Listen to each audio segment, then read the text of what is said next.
183,000. ADP, the private payroll company, trying to estimate the private payrolls for the whole nation, says that the February payrolls rose by 183,000. Very close, by the way, to the estimate. For the first time in several months, ADP had been running hotter. Now it's down to where the estimates are. 185 is the estimate for this number among economists. And the number for Friday is 180, so not being above consensus this time around. January payrolls for ADP were revised 87,000 higher, and that's in part because of the change in the benchmark.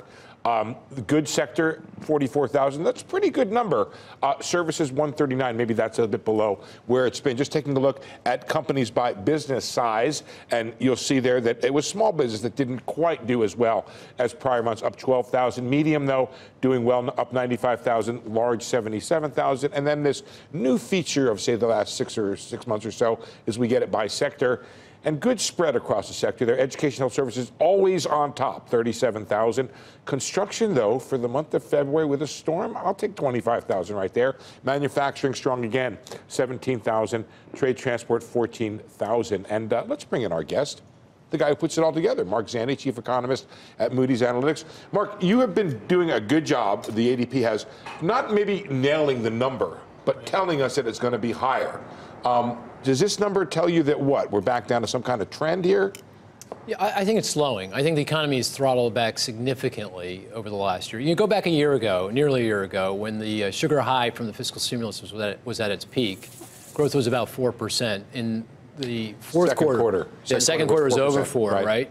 So Q4 last year was in the mid-2s, and that's looks like it's going to get revised down.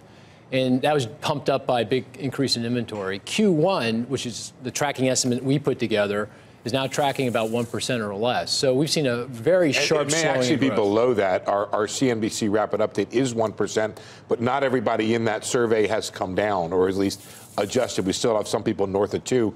So it looks like Q1 is going to be a weak one. Well, our number's like 0.3, right? So the Moody's Analytics estimate of Q1, we're barely over 0. So it's really slowed. So it's going to start showing up in the payroll numbers. So payroll growth is going to slow. Now, I think businesses are going to hang tough, and they're going to continue to hire and look through this slowdown, and thus the economy should continue to expand. But it has significantly throttled back, and it'll show up in the payroll data. What impact does the shutdown have on the numbers you're describing? You can ask that more to Mark. I don't think much, but Mark, go ahead. No, it will have no impact on the payroll numbers. It would affect the unemployment rate. So the unemployment rate last month popped up a little bit. It went to 4%.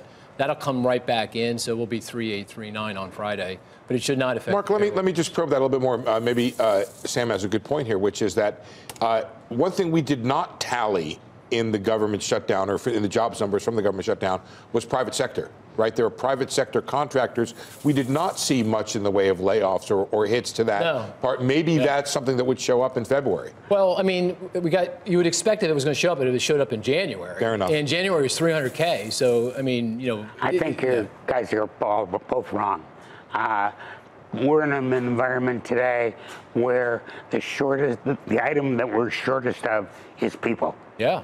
And therefore, nobody going to lay off anybody because they think there's going to be a shutdown. They eat it because they don't want to have to go hire those people again. So I don't think the employment numbers would show it, but I do know from my own experience that the private sector was very much affected by the shutdown. Now, whether that was a permanent adjustment or a deferral remains to be seen. But you can't tell me that it wasn't affected.